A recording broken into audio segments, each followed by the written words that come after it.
En ce qui concerne la redynamisation du centre-ville de Laval, il est évident qu'il faut arrêter cette circulation et ce manège infernal des voitures autour de la place. Donc nous réfléchirons évidemment à un réaménagement qui fera une place plus importante aux piétons et aux circulations douces, les vélos, et puis qui permettra à chacun de se promener en toute liberté et accéder au commerce beaucoup plus facilement. Alors redynamiser le centre-ville de Laval, ça suppose aussi d'arrêter pour nous l'expansion des grandes zones commerciales en périphérie. Car comment pouvoir concilier à la fois des grandes zones commerciales en périphérie et un centre-ville dynamique ? Donc nous limiterons évidemment l'autorisation. Nous regrettons l'implantation à Saint-Berthevin, comme nous venons de l'apprendre récemment, des 1500 mètres carrés commerciaux qui vont bien sûr impacter les commerces du centre-ville. Donc cette réflexion se fera en concertation, puisque pour nous, un seul projet ne peut être proposé, plusieurs hypothèses doivent être émises. Nous ne ferons pas appel à des cabinets privés extérieurs, coûteux, chers, dispendieux pour les contribuables. Nous ferons appel aux énergies qui sont vives sur la ville et qui peuvent répondre à ces questions. En y associant, bien évidemment, les citoyens, les commerçants et tous ceux qui auront à pratiquer ce centre-ville dans le futur. La question de l'aménagement du centre-ville est une question fondamentale. D'abord parce que l'aménagement du centre-ville, ça concerne tous les Lavallois et toutes les Lavalloises. Ce n'est pas simplement réservé à ceux qui habitent autour. Ça concerne tous ceux qui viennent le jour du marché, qui viennent y travailler, qui viennent profiter de nos magasins. Donc pour moi, l'enjeu il est large. Et cet enjeu large fait qu'on doit d'abord se concentrer effectivement sur la place du 11 novembre. Et des citoyens, votre démarche de 2012 avait contribué de façon très forte à ce débat sur la place du 11 novembre. D'abord parce que la place du 11 novembre, aujourd'hui, c'est un peu le rond-point de l'agglomération. Et moi, je trouve qu'il faut en finir avec cette idée que la majorité des voitures qui traversent l'agglomération de Laval traversent la place du 11 novembre. Donc, réaménager cette place en conservant bien sûr le monument aux morts qui est indispensable à la vie et à la mémoire de Laval, mais en travaillant autour de la circulation, des espaces de loisirs, des espaces pour accueillir de grandes manifestations, parce qu'aujourd'hui, on est un peu dépourvu de parvis qui permettent d'accueillir de grands événements. Et puis, le réaménagement de la place, ça concernera aussi les commerces. Parce qu'un centre-ville, il faut des commerces. 370 commerces à Laval aujourd'hui, des commerces qu'il faut préserver, et notamment autour de cette place.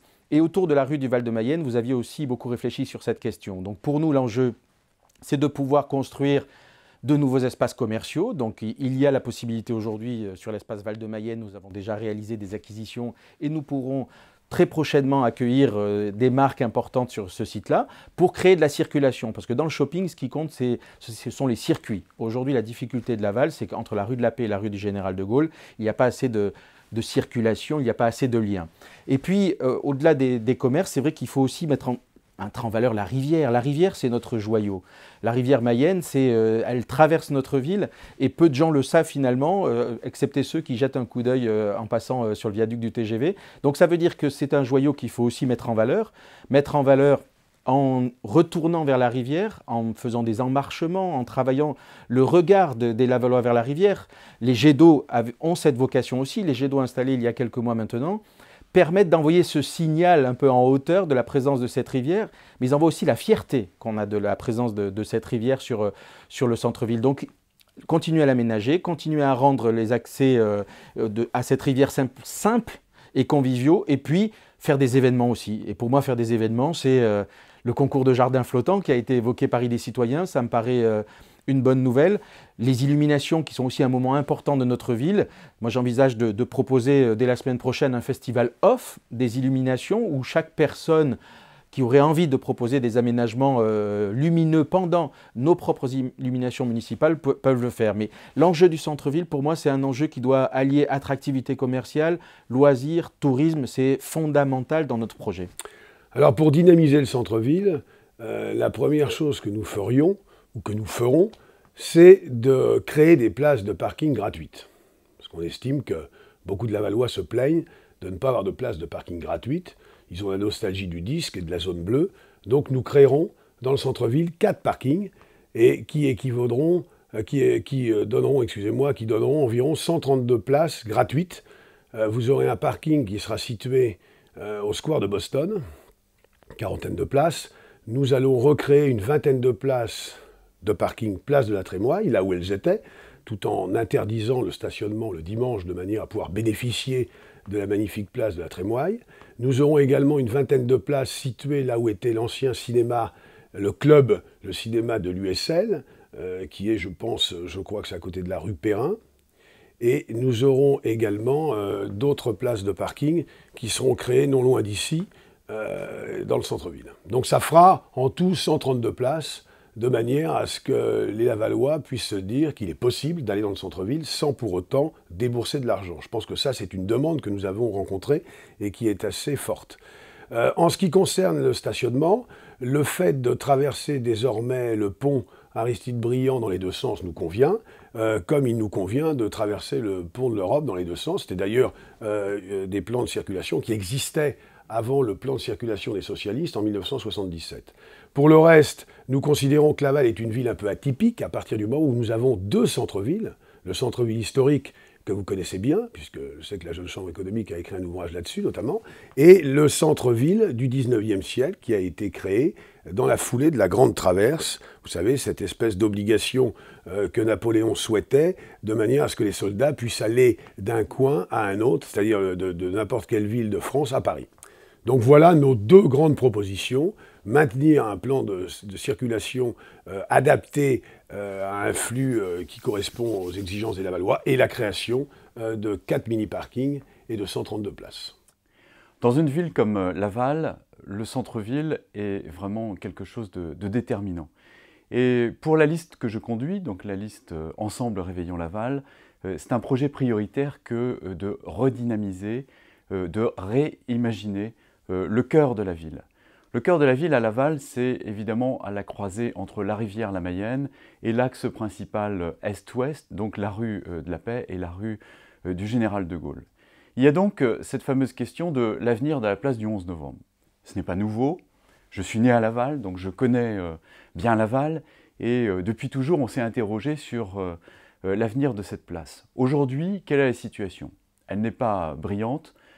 La place du 11 novembre, c'est un vaste giratoire autour duquel les voitures circulent, et en particulier de nombreuses voitures qui ne devraient pas être là.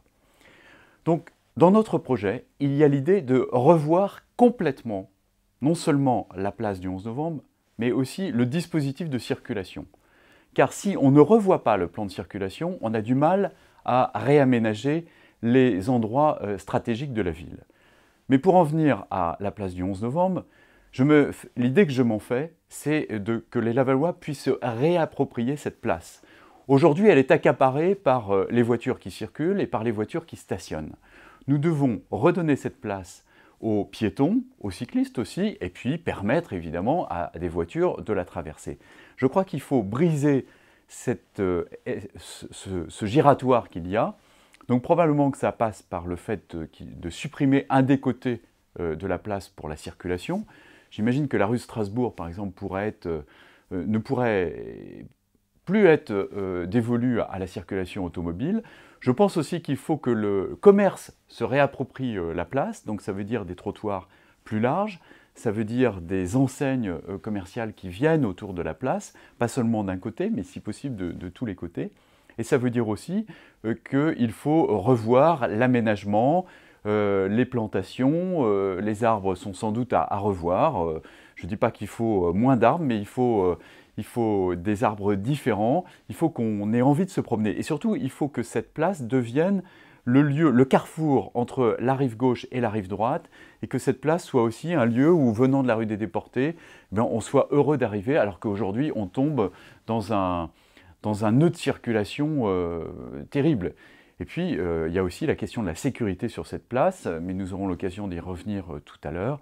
Donc, vraiment, c'est un projet prioritaire. Alors, attention, ce n'est pas quelque chose qui peut se faire en quelques mois. C'est un vaste chantier. Moi, je le veux très ambitieux. Il se pose notamment la question de savoir si on doit faire un parking souterrain ou pas. C'est possible, il y a des études qui l'ont montré, mais évidemment, c'est coûteux. Et il y a aussi le fait que ça pourrait être couplé avec un bassin d'orage de façon à éviter les inondations. De façon connexe, il y a l'avenir de la rue du Val de Mayenne qui est en jeu. Alors autant, là je dis les choses clairement, Autant je crois à des perspectives commerciales pour la partie de la rue du Val-de-Mayenne qui est entre la place du 11 novembre et la rue Alfred Jarry, c'est-à-dire au pied du Château-Neuf, du Roquet, du Palais. Autant après, je pense que c'est un aménagement qui doit être consacré essentiellement à des logements, car il y a un besoin de logement dans le centre-ville, que ce soit en location ou que ce soit en accession à la propriété. Et cet endroit me semble idéal pour imaginer des logements agréables pour les familles lavalloises.